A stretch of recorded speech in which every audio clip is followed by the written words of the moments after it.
പിന്നെ ഇതെൻ്റെ പുതിയ ചാനലാണേ, എല്ലാവരുടെയും സപ്പോർട്ട് വേണേ, എല്ലാവരും സബ്സ്ക്രൈബ് ചെയ്യണേ.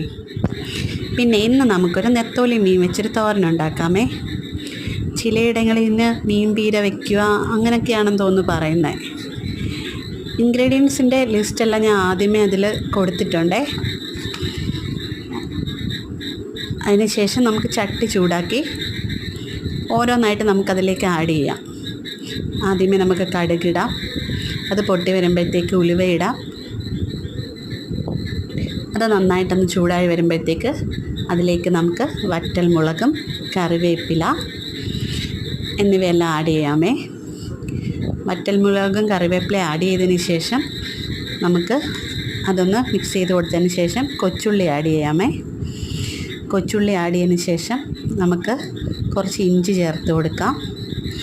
അതിനുശേഷം വെളുത്തുള്ളി ചേർത്ത് കൊടുക്കാം. പിന്നെ അതിനുശേഷം പച്ചമുളക് ചേർത്ത് കൊടുക്കാം. ഇതെല്ലാം കൂടെ പെട്ടെന്ന് വഴണ്ട് കിട്ടാൻ വേണ്ടി നമുക്ക് ശകലം ഉപ്പും കൂടെ ചേർത്ത് കൊടുക്കാമേ. അപ്പം നമുക്ക് ഇതെല്ലാം കൂടെ ഒന്ന് വരണ്ട് നന്നായിട്ട് വരുമ്പോഴത്തേക്ക് കുറച്ച് തക്കാളി അതും കൂടെ ചേർത്ത് കൊടുക്കാം.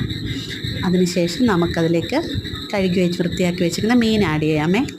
മീൻ ആഡ് ചെയ്ത് നന്നായിട്ട് ഇളക്കിയതിന് ശേഷം നമ്മൾ തേങ്ങ ചിരകിയതിനകത്ത് കുറച്ച് മുളക് പൊടി, മല്ലിപ്പൊടി, മഞ്ഞൾപ്പൊടി, ഞാനൊരു 1/4 ടീസ്പൂൺ കുരുമുളകും കൂടെ ഇതിൻ്റെ കൂടെ ആഡ് ചെയ്യുന്നുണ്ട്.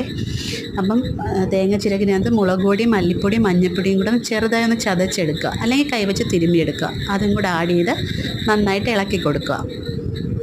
ഇളക്കി കൊടുത്തതിന് ശേഷം ഇതൊന്ന് വെന്ത് വരുമ്പോഴത്തേക്ക് ആ ചെറിയ വെള്ളമൊക്കെ വറ്റി വരുമ്പോഴത്തേക്ക് നമുക്ക് ശകലം വെളിച്ചെണ്ണ ചേർക്കാം. നമ്മുടെ മീൻ തോരൻ റെഡി.